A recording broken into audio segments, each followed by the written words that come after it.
So about that glitch, we've got Professor Velaphi online. He just joined us. So I was saying, come on, maybe you can just help him to be a host also. We just want to thank you, colleagues, for this time that you've joined us again once more at this webinars. Also note that these webinars are CPD accredited, and we make sure that when you register for this webinar, you provide us with your full details. Your name, your surname, your NP number or SANC number or pharmacy number or your any other regulation like the allied health professions that you registered with, so that we are able to send you the CPD points. Those who are with HPCSA, do not worry. We will capture them and send them to the HPCSA. They will send you certificates. If you are not getting your certificates every week or timeously, please let us know by sending us a message at clinics@webinars.co.za.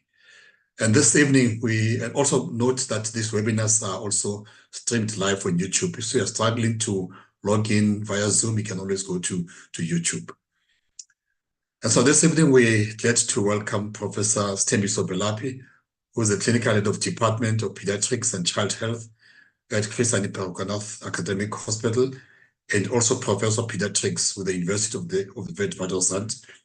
He's a neonatologist and has worked as a clinician and a teacher in the field of neonatal medicine.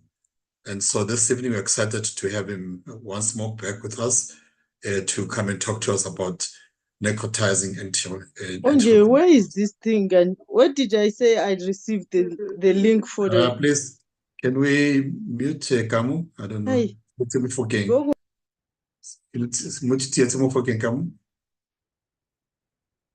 Thank you very much. Thanks, and we welcome Prof. Velaphi. I hope you are able to show your screen.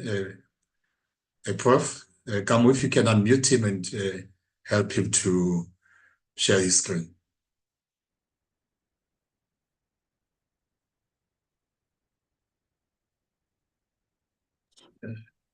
Kamu? Prof, he has access to unmute. You can unmute yourself, Prof. Velaphi.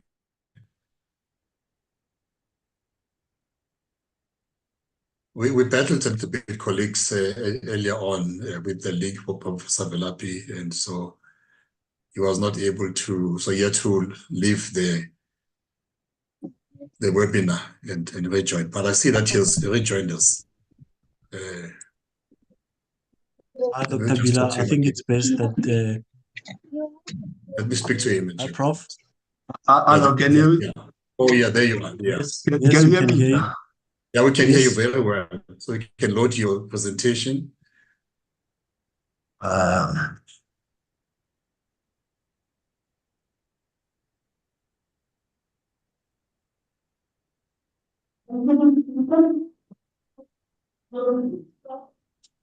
Wait, it's coming. Yeah, sure. Well, we have it. If we can just go to the slideshow, presentation mode.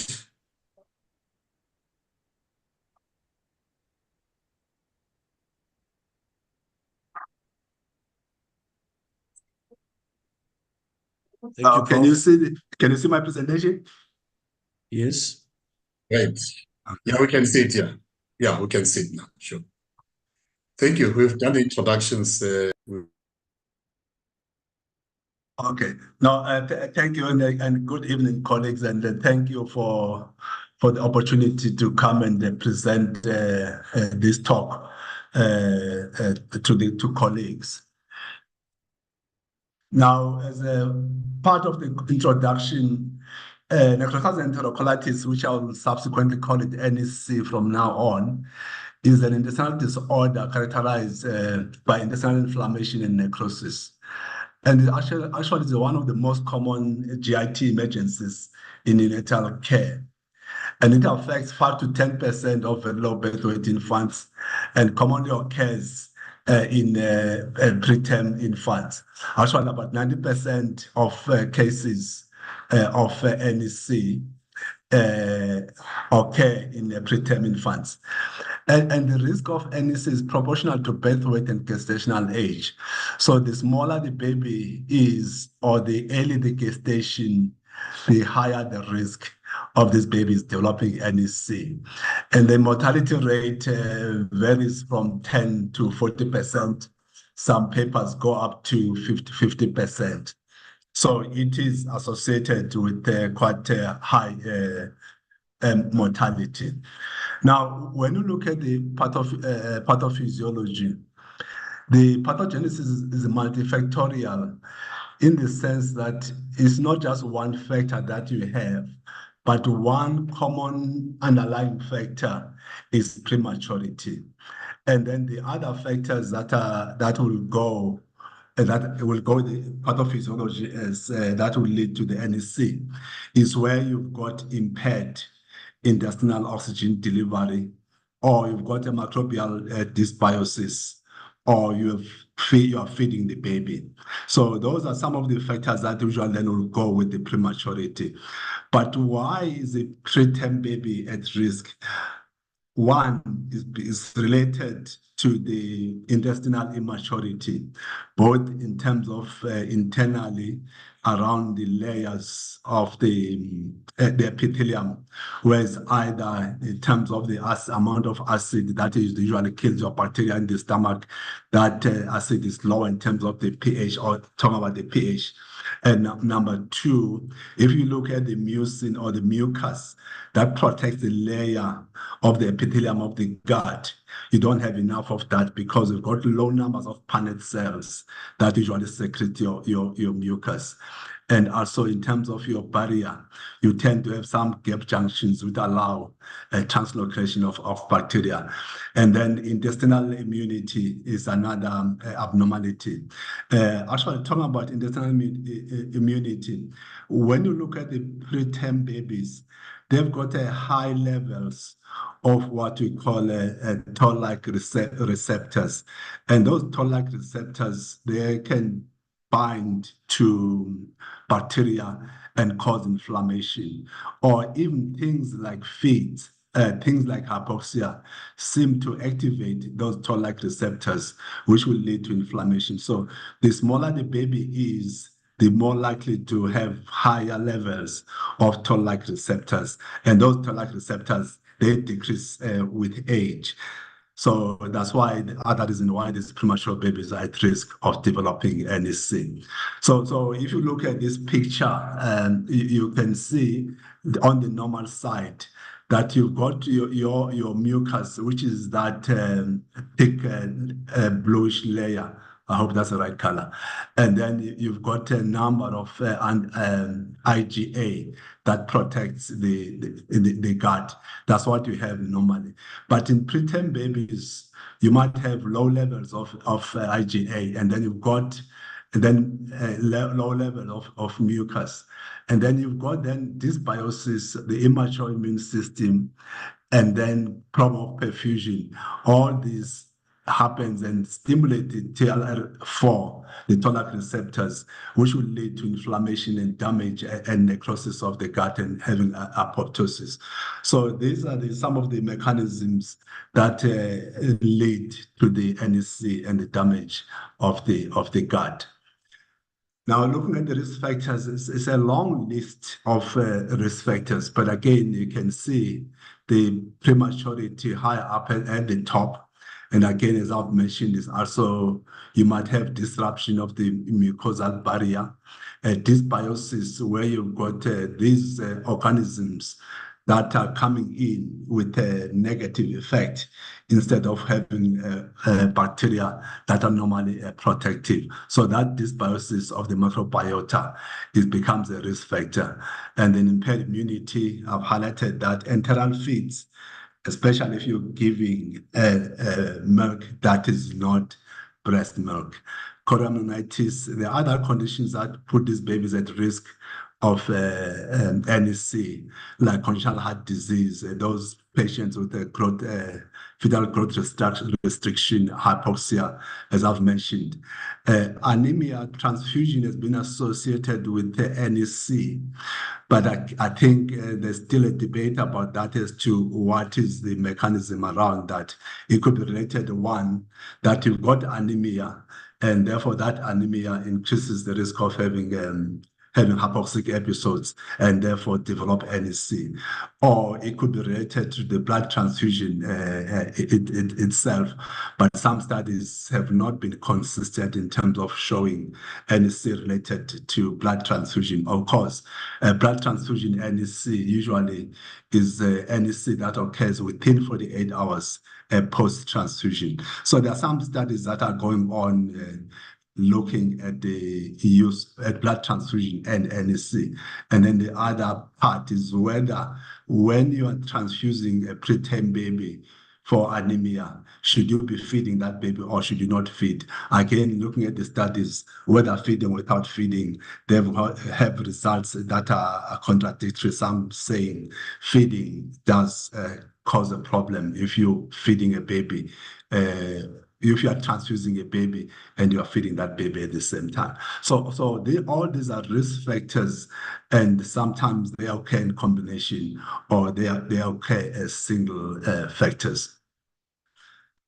Now, I've mentioned the dysbiosis, and I think it's important that one highlights this, that it's one of the major risk factors. And as I mentioned, that the microbiota is critical to maintain the epithelial barrier function, and it promotes gut maturation and it protects overgrowth of the opportunistic bacterial invasion, which cause harm to the gut. And the gut microbiome maturation varies with genetic background. So, I mean, there is a question as to why not all preterm babies who are getting all the wrong things develop NEC. I think the genetic parts does come in, and as mentioned that with the gestational age, there are changes in the microbiota that you have, because earlier on you might have lower levels, but as baby matures, the microbiome improves in terms of maturation. And then intake of human milk improves the maturation of the microbiome. So that's why then it is critical that we feed these babies breast milk. But the other thing which I'm going to, again, in the next slide, I will talk to it, is the antibiotics disrupt the normal program of microbiome in terms of maturation. So if we can reduce the use of antibiotics in neonates, a neonate can live life without getting antibiotics. Antibiotics do not protect infection. And I think sometimes you find that babies are put on antibiotics, and I suppose part of it is the fear of infection. But sometimes people, because you're a preterm baby, they leave you on antibiotics for days and weeks. And I think that is causing harm. I think we should try and avoid that. But what is the evidence for that? I think the number of studies that have looked at the effect of antibiotics and increasing the risk of NEC.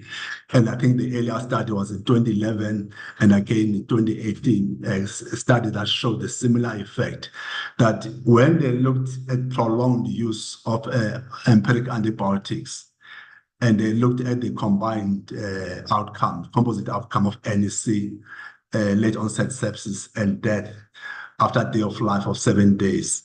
When they looked, when you give empiric antibiotics and you continue on a daily basis, you increase the odds of that patient developing NEC or dying or having late onset sepsis by 24%. On each day, you keep that baby on antibiotics, okay? Or if you keep these babies for more than 5 days, then the odds are almost threefold in terms of developing NEC and late onset sepsis and death.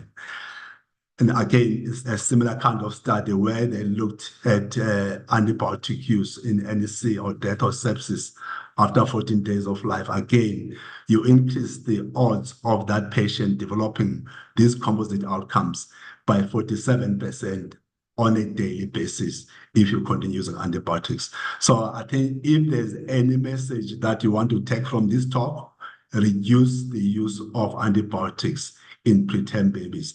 Sure, if there's infection, use antibiotics.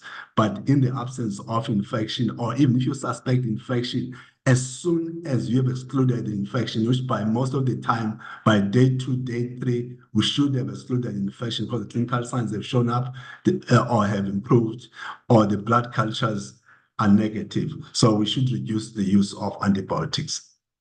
Now, what's the clinical presentation of NEC? I think typically it presents in preterm babies and usually occurs after the first week of life. And then usually there's feeding intolerance, vomiting or large aspirates, there's abdominal distension or blood stools. The other clinical signs are really very non-specific, are related to inflammation that could be triggered by the NEC or related to the sepsis, which could be a complication of the NEC. So in terms of looking at the clinical signs, we generally use what is called modified Bell's staging. So where stage 1A and 1B, usually we call that a suspected NEC.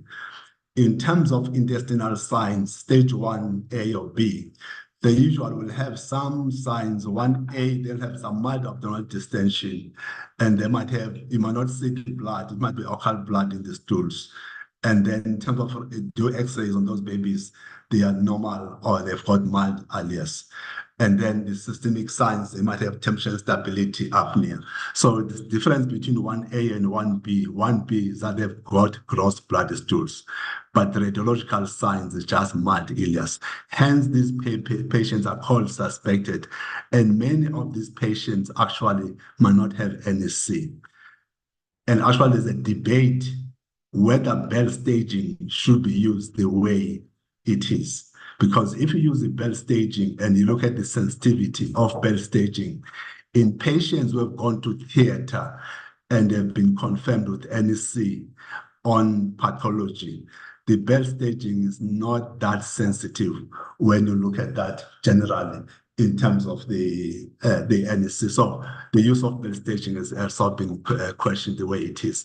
And then stage 2, then that's where then again you then have the evidence of pneumatosis intestinalis. So if you look on the last column under radiological signs, they'll have pneumatosis intestinalis. So that makes it a kind of a definite NEC. So 2A and 2B then is just related to what you have in terms of the systemic signs. But most of them will have abdominal tenderness, abdominal distension, and then 2B might have cellulitis. So we'll say then 2A or 2B is a definite NEC. And then 3A and 3B then is called advanced NEC. Usually those patients are quite sick, hypotensive and bradycardic, and then they'll have pneumatosis intestinalis with evidence of portal venous gas, or they'll have pneumoperitoneum. So this is what is used for the Bell staging. Now, there was a committee in 2018, a group of people who were interested in NEC, who looked at the Bell staging, and I created a number of bodies that have looked at diagnosing NEC, and I think there's a debate. I think if you look at Vaughan, the criteria of diagnosing NEC is not simple Bell staging. The same thing in UK, they've got a different way of staging. CDC has made a recommendation. But generally, if you look at all that, they are looking at 3 things when you look at NEC, diagnosing NEC. There are 3 groups of criteria that you look at. Number 1 is the time of onset in terms of the postnatal age. Number 2 is the presence of abdominal signs. That means abdominal distension or ileus, and some of the scores use presence of blood stools. That's the second group. And the third one is the presence of pneumatosis intestinal, so that's perforation. So basically, they look at those 3 because the abdominal signs have to be there. And then the signs radiologically will have to be there, and the age at which it occurs. So some teams or some groups or some researchers will say if you have a patient with NEC, actually one of these scores that they've used, that if you have a patient who's got signs of NEC and that baby is less than 10 days, then consider your diagnosis of NEC, if it is really NEC, because it could just be intestinal perforation, which is spontaneous, not related to NEC. Number two, some people have said if you have got that baby on feeds, but the feeds are less than 80 mils per kilo, instead of calling that baby a preterm NEC related to prematurity, reconsider that. So those are some of the criteria that people are looking at. So as a result, some people group NEC into three main groups. Okay, one is NEC of prematurity, preterm, NEC in a preterm baby. Number two is what is called atypical NEC. And then number three is NEC in a term baby. So NEC in a term baby usually occurs early and the risk factors are fairly identifiable. Whereas the NEC of a premature baby or a preterm baby, sometimes some of the risk factors that I mentioned might not be present other than the prematurity. And then the atypical NEC sometimes get associated with other conditions. For example, in a gastroschisis, patient with congenital heart disease. So there are a number of patients with those kinds of NEC. Now, the other part of NEC is that the NEC can present in different ways. One is the NEC that is sort of niggling, where you have this abdominal distension, which is not getting better. Sure, you do an X-ray, you see there's a pneumatosis intestinalis. And those patients, they're sort of going on lingering, and with time, they get better. But there's a group of patients with NEC, they just shock you. You did not expect anything. You are called in severe distension, is blue or is gray or is pale, is distended abdomen, is hypotensive, is acidotic, and that patient is severely ill. And you look the day before, there's nothing that was giving you a notice about that. So that type of NEC, usually they might end up having what is called NEC totalis, that you take them to theater and you find that the whole bowel is gone. The other patients are the ones who have got NEC, seems to get better, and then again, something comes back. So there are different ways that the NEC presents. It's not the same for each and every baby. I think we just need to be aware of that. Now, when you look at the radiological findings, the problem with radiological findings, sometimes they depend on the observer. And there are a lot of people with a low threshold of diagnosing NEC. And I think sometimes the radiologists interpret the X-rays and sometimes they don't see many of these X-rays and they call NEC. They call a number of conditions NEC might not be necessarily be NEC. So when you look at these X-rays, the first part, you then see that there's some, what we'll call, people saw public appearance, but you can see there's some blackness, which means there's some free air on the wall of the bowel. That's what pneumatosis intestinalis means. And then you look at the second picture, you can sort of see that kind of a picture of that free air on the wall of the bowel. And then depending on how you're cutting that bowel, as you take the X-ray, you can see this one nicely. That is a pneumatosis intestinalis. So sometimes the other problem of diagnosing NEC is that things like pneumatosis intestinalis are observer dependent. So now people, as part of that criteria of looking for X-ray changes, they put three things in that group of evidence. Strong evidence for NEC. One is X-ray finding pneumatosis intestinalis.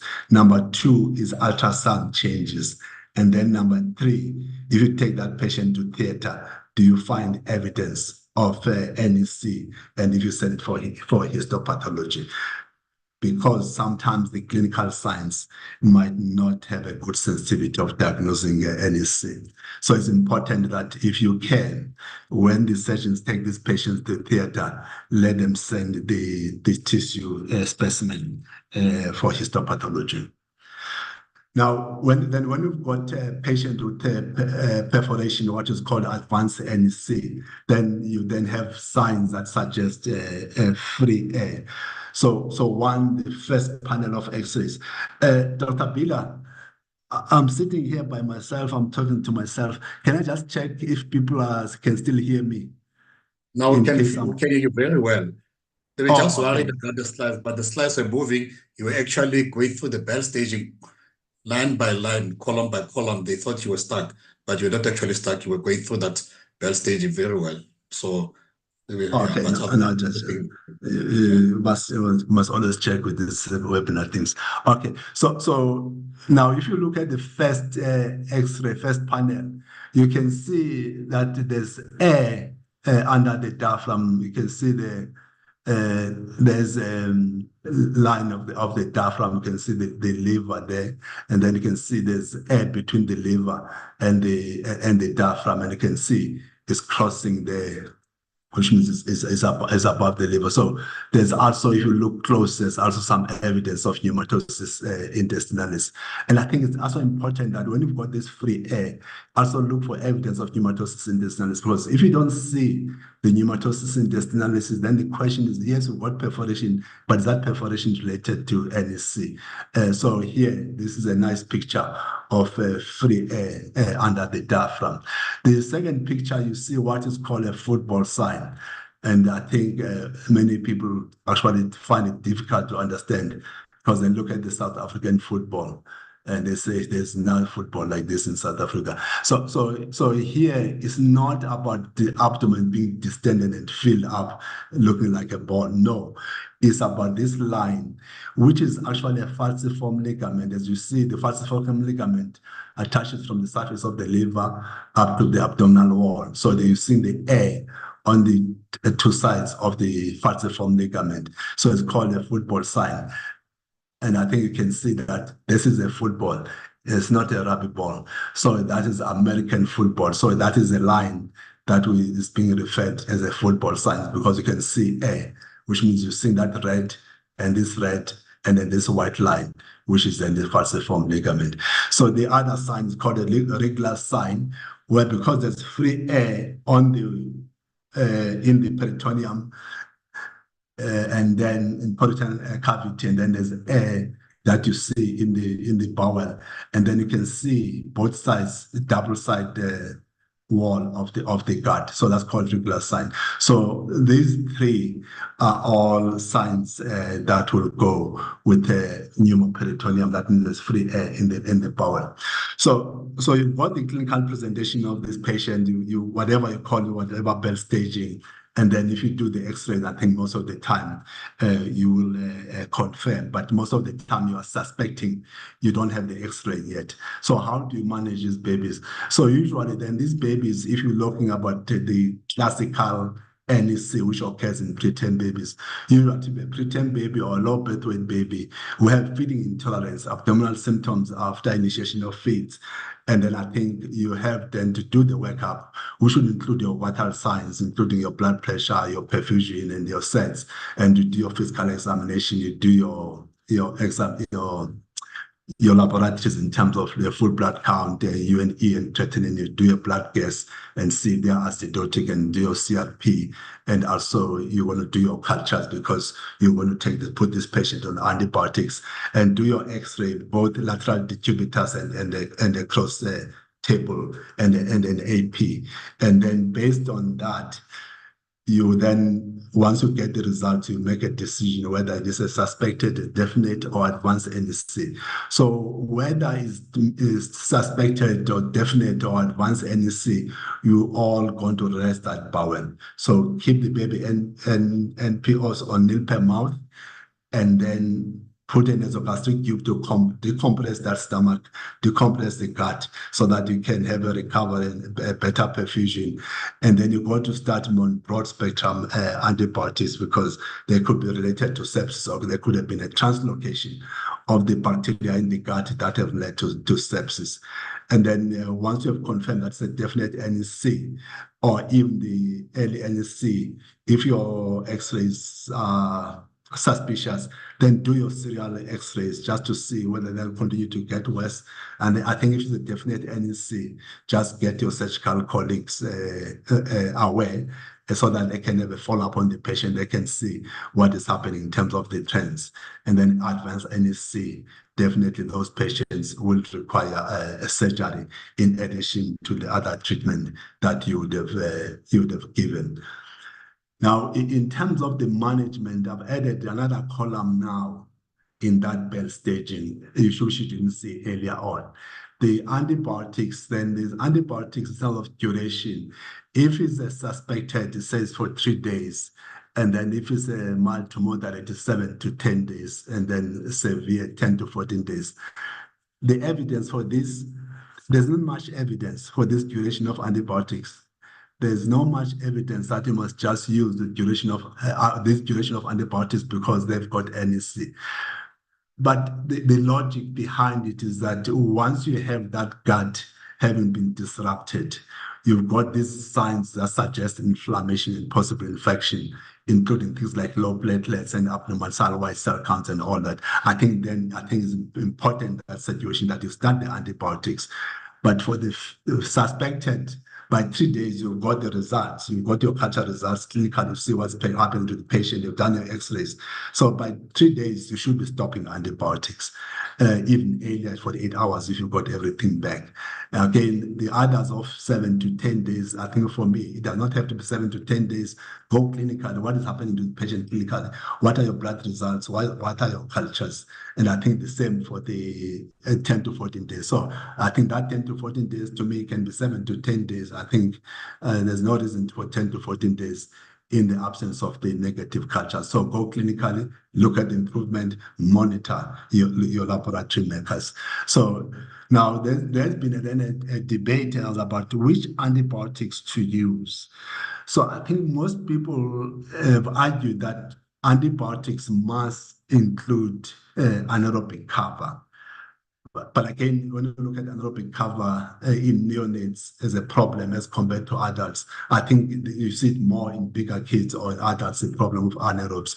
In neonates, it's not a major one. But generally, people will then say you must always cover the anaerobes, because the anaerobes are commonly found in the gut. So if you're going to use, depending on the antibiotics that you use, the antibiotics that are generally good for anaerobes will be things like your Flagyl and your clindamycin. So most people will add then Flagyl or clindamycin, especially if the other antibiotics are not covering your anaerobes. But there are other antibiotics that do cover anaerobes that you might not have to add Flagyl or clindamycin to them if you are using them. For example, Piptaz, which is a combination of piperacillin and tazobactam.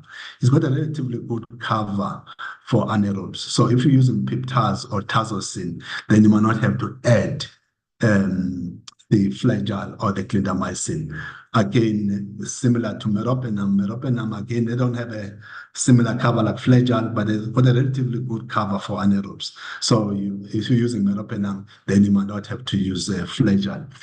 Some studies have actually looked at babies who were given anaerobic cover, like clindamycin and Flagyl, and they've reported some, not all the studies, some have found no difference if you compare patients who were given antibiotics with anaerobic cover versus those who were not. They found no difference in terms of the outcome, including mortality. Some studies have shown that if you give the anaerobic cover like clindamycin and or Flagyl, there was increased chances or risk for a fracture rate in those patients that were clindamycin. But again, those studies are not consistent and not that strong in terms of the strictures. So generally, I think most people will still say do cover anaerobes. And I think depending on the type of antibiotics, you might have to add flagyl or metronidazole or clindamycin. Now, so most of the patients, so the presentation I've discussed on that, the pathology or the pathophysiology, pathogenesis, I have presented the argument of how to diagnose NSC. And as I've said in summary, NSC usually have got abdominal signs.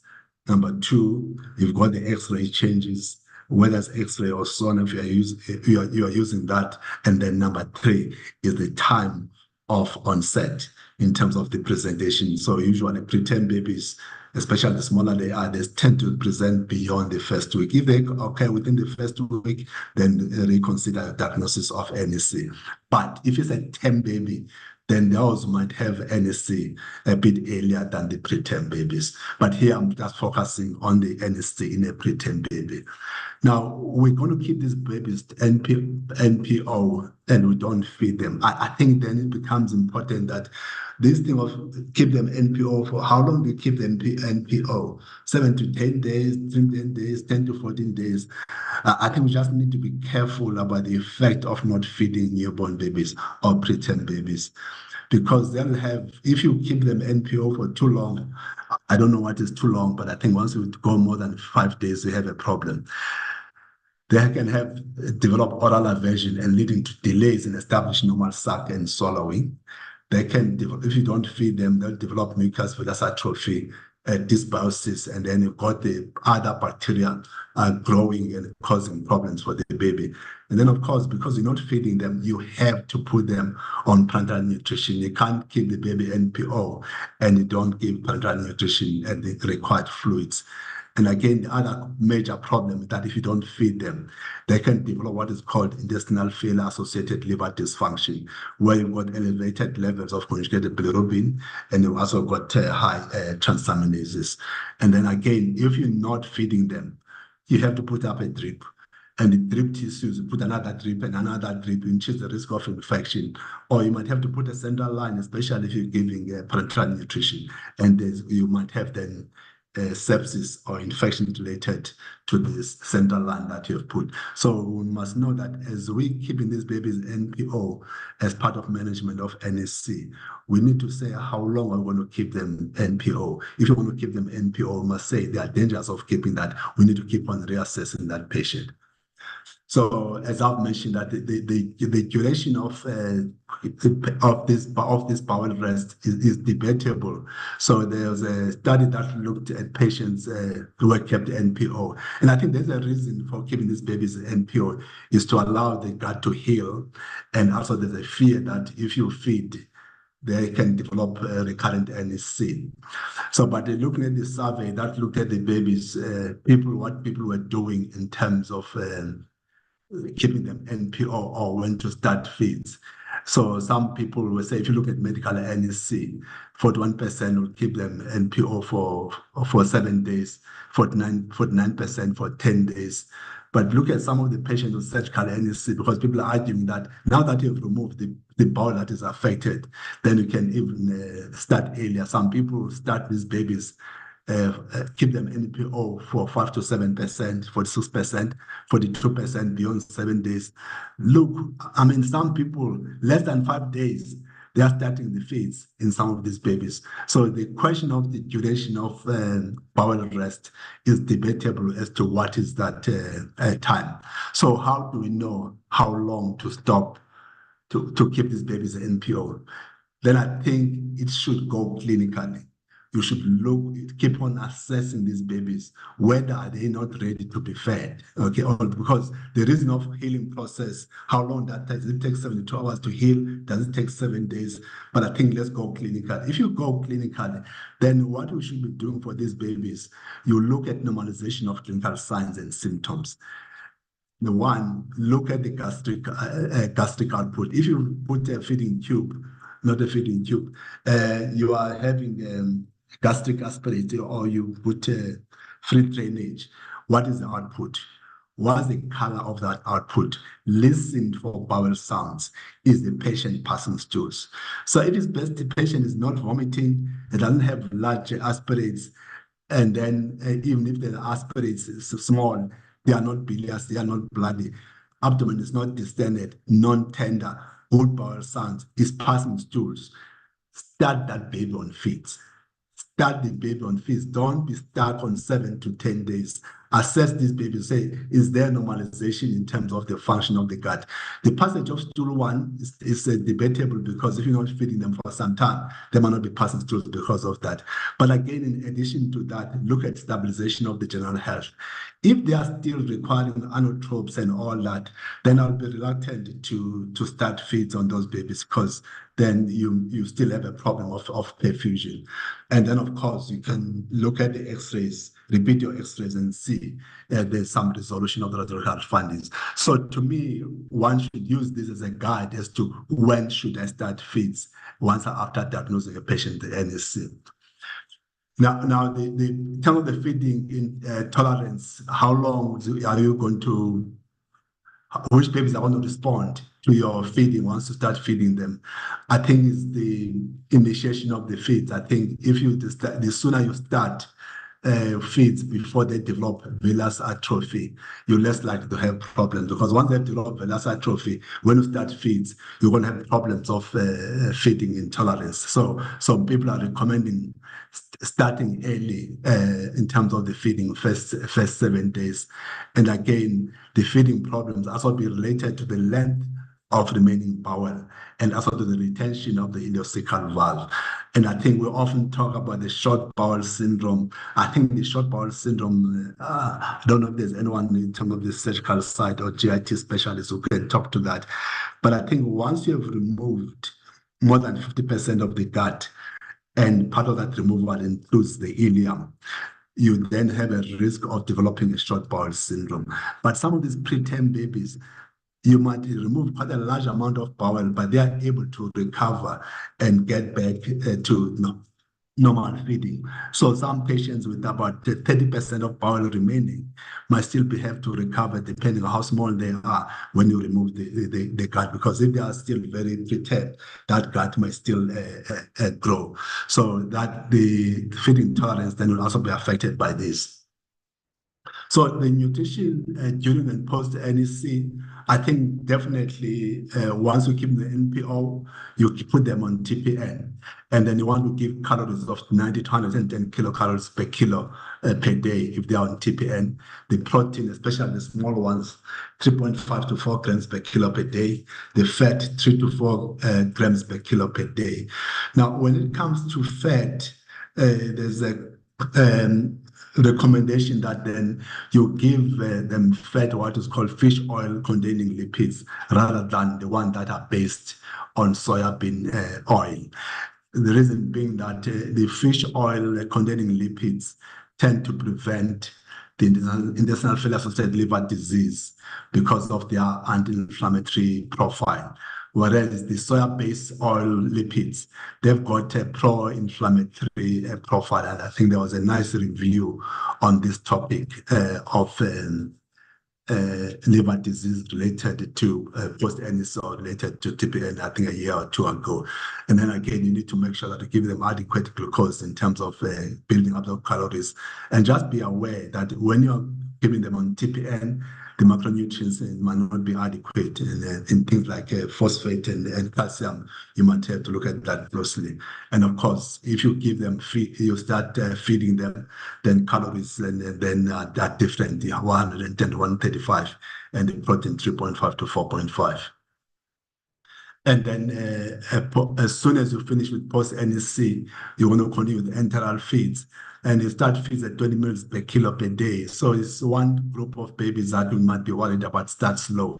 Generally, for preterm babies, normal growing preterm baby should be able to go up by 30 mils per kilo per day. But for these babies, you might go a bit slower at 10 to 20 mils per kilo per day. Preferred milk is mom's milk, mother's own milk. So when we say we're calling for mom, you're calling for the mother in person, but you're also calling for the mother's own milk. So when I say mom, call mom, I'm saying bring the mother's own milk. I'm not saying bring the mother. If the mother is not around, but where is the mother's milk? The mother's milk, the mother must leave the milk in hospital. If there's no mom, then use donor human milk, DHM. The last thing that you should give is the formula. Now, if you are going to give the formula, it's going to be based to where you are, depending on the local preference. So in some places, depending on how long the baby has been NPO, they might still start these babies on preterm formula. Some people, as you discuss with your dietitian or nutritionist in your unit, they might say, let's always start these babies on elemental, on hydrolyzed formula. So that one is sort of left open. Again, you should try to avoid getting to the stage of using elemental or hydrolyzed formula by starting these babies much earlier. The mode of feeding, continuous feeds versus bolus feeds, I think generally you start with bolus feeds. And again, many studies have looked at no difference between continuous and bolus feeds. Where you might have to consider continuous feeds is where you're suspecting or have a problem with short bowel syndrome. So now looking at the long-term effects of NEC. Now, we tend to look at the gut when we look at the NEC, but the problem that a number of studies have looked at the long-term outcome of patients with the NEC. If you look at the intraventricular hemorrhage, you're looking at the odds of having the problem of IVH, that's increased by 42%. And that's statistically significant because if you look at the numbers in the parentheses, those numbers do not include the number 1, which means with the NEC, you have a risk. It's associated with the IVH, you have a risk of developing IVH. But look at the periventricular local malacia, which is called PVL. That risk is sort of goes up by more than 2.5 fold. So that means we should then be looking at preventing NEC, because once you have that baby with NEC, it's more likely that's going to have a neurological impairment. Again, looking at long term in terms of the CP, some patients, some studies that have looked at cerebral palsy and NEC, that risk is increased at twofold in terms of the NEC, including visual impairment, including hearing impairment. So NEC is a major, major problem. It's not only look at the gut, also look at the brain.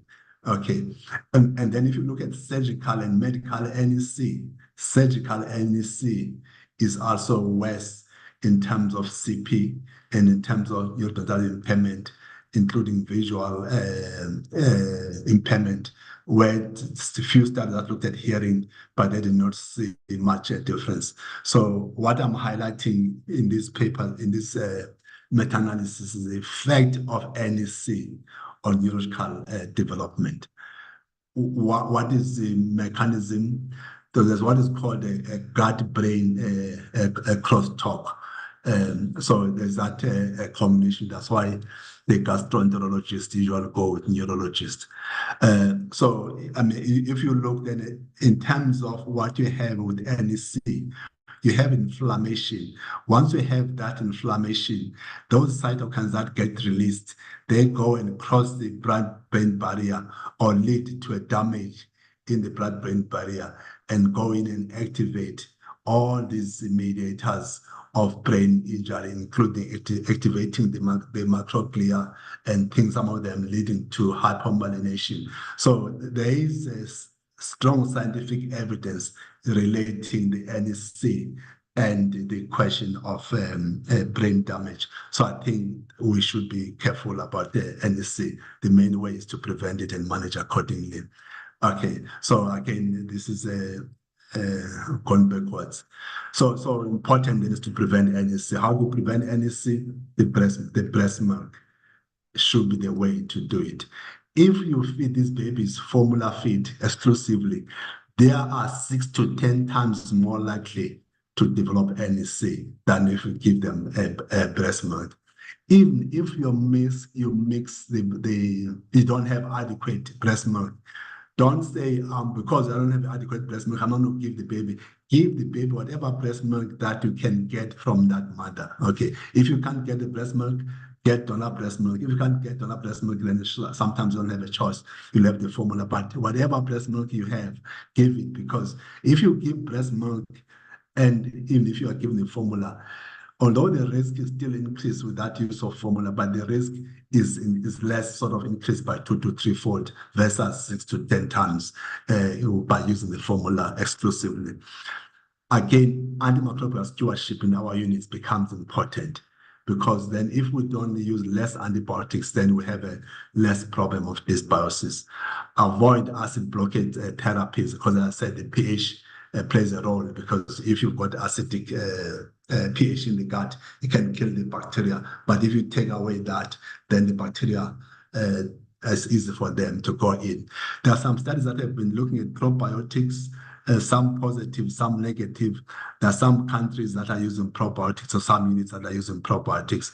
The question is always which probiotic and which combination. I think some people are going more for symbiotics. That means a combination of probiotic and a prebiotic. That seems to work better than the probiotics alone.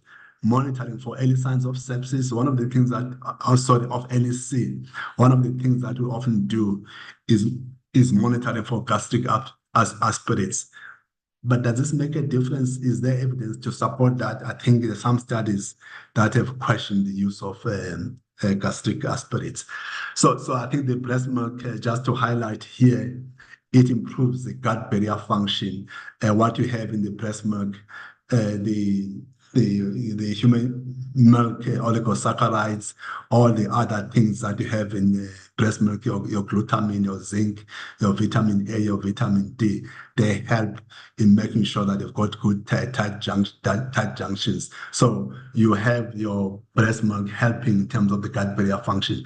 But of course, your breast milk also helps in terms of the immune response. So for example, your vitamin D that you have in breast milk will block the effect on NF-kappa that can be triggered through the TLRF. As I've mentioned, your TLRF is one of the mechanisms that lead to NSC. Your human milk oligosaccharides, your L-arginine, they block that receptor so that you don't have this bacteria getting in to cause the NSC. So there are a lot of benefits in terms of the use of breast milk. This is just talking to how breast milk helps. And again, this lists those benefits where the oligosaccharides reduce the risk, promotes the growth of the commensal bacteria.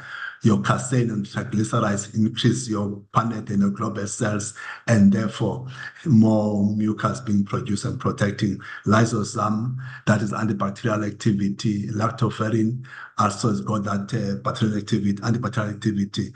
And then you've got your platelet-regulating factors, acetyl hydrolase. So again, it activates the PAF, which also plays a role in the pathogenesis of the NSC. So there are a lot of benefits from breast milk. The evidence for probiotics, this meta-analysis looked at use of probiotics in very preterm or very low birth weight babies. As you can see, the risk ratio was 0.54 with a confidence interval of 0.546 to 0.65. Again, that means you reduce the risk of NSC by 46% if you give the probiotics. And again, that number does not include the number one. So it means that was statistically significant, including some suggestion that you reduce the mortality, you reduce infection. But another meta-analysis that looked at extremely low birth weight babies, they did not see that effect. So it looks like it depends on which group of babies that you are giving these probiotics to. Okay. Now, the sort of last slide is I'm just looking at the evidence in terms of should we be routinely monitoring gastric aspirates or not.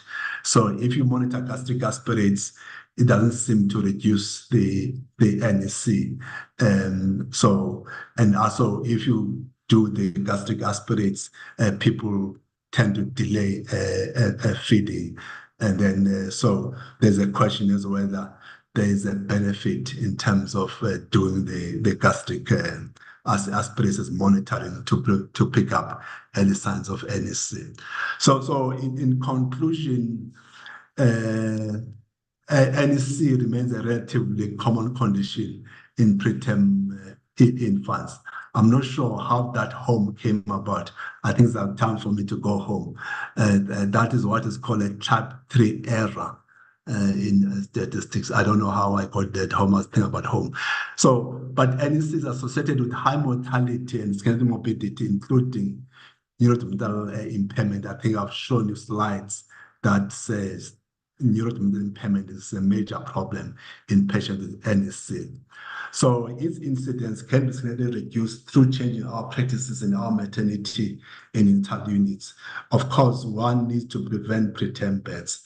The other thing that has been shown to reduce the incidence of NEC is the use of antenatal steroids, and feeding breast milk to all preterm babies is the way to go.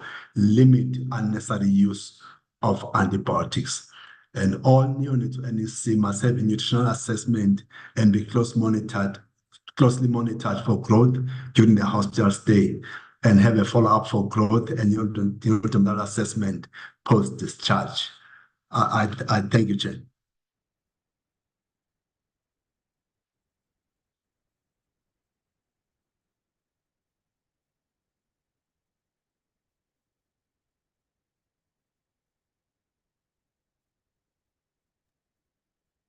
Hello? Thanks a lot for Velaphi. Yeah, that's the end. Thank you very much. Yes. Quite a comprehensive presentation. We've seen just the end of the slides, and we are able to take questions now. Yeah, so if you are able to put on your video, it will be helpful. Yeah. It doesn't allow to put my video. It doesn't allow to put my video on. Is it? Okay, Yeah. that's fine. I think people have seen you. Yeah, they can hear you still. No, thank you very much. Quite a comprehensive presentation, I think, on breastfeeding, on appropriate use of antibiotics, and also a little bit more on probiotics. Quite informative.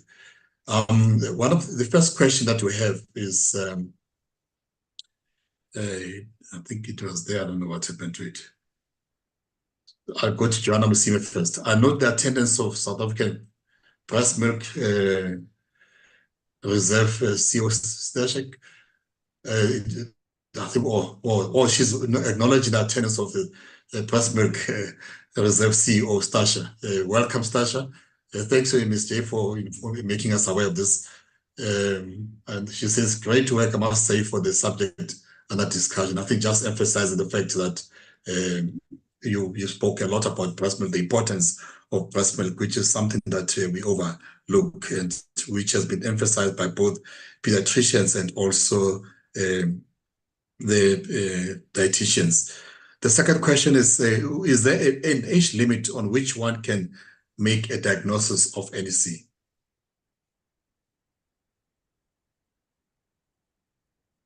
So generally, I think if you have signs of NEC, so there's no age limit. It depends on the patient that you have, that you think has NEC. If you're looking at NEC for preterm babies, then it's unlikely to be NEC if it occurs within the first week. And if it occurs without feeding, it's unlikely to be NEC. But if you're looking at a term baby, then you can have NEC happening within the first week. So it depends at what you're looking at. So as I've mentioned, as I've mentioned earlier on, that there have been some different groups of neonatologists that have come together, and they have said one of the criteria to diagnose NEC in preterm babies is to look at the onset, at the age of onset of the signs of NEC. So they are arguing that occurring within the first week is unlikely to be NEC related to prematurity. Okay. No, thank you very much for the response. And this one is from Kelela. I take it is Dr. Kelela Lingani. Could you comment on the use of PPI in presence of coffee ground preceding aspirates? Yes. So, I mean, again, is what is the coffee ground aspirates? Because you are assuming that those coffee ground aspirates are coming from the ulcer from the bleed because of high acid load. I think, to me, you just keep those babies NPO and they will recover from that. And again, as I say, what does coffee ground mean?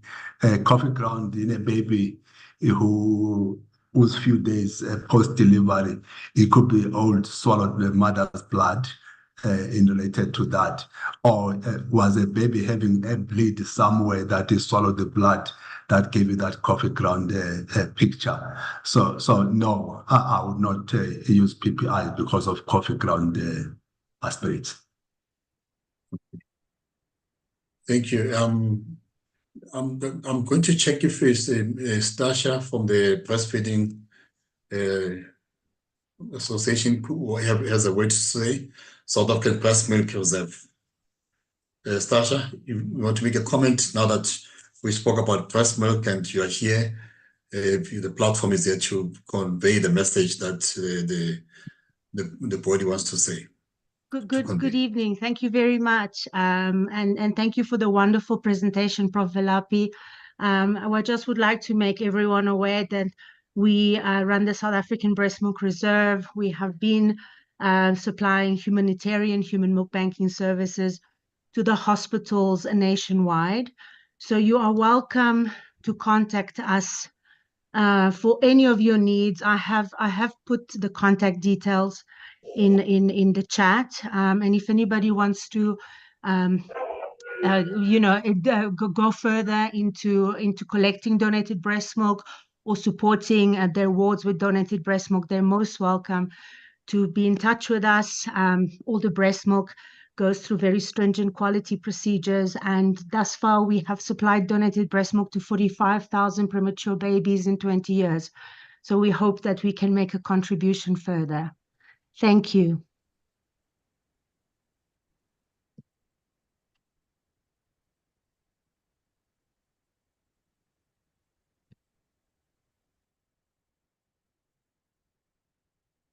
Thank you very much for that input. What we'll do, we'll share this information with everybody who had logged in tonight. We've just sent it to our team, marketing.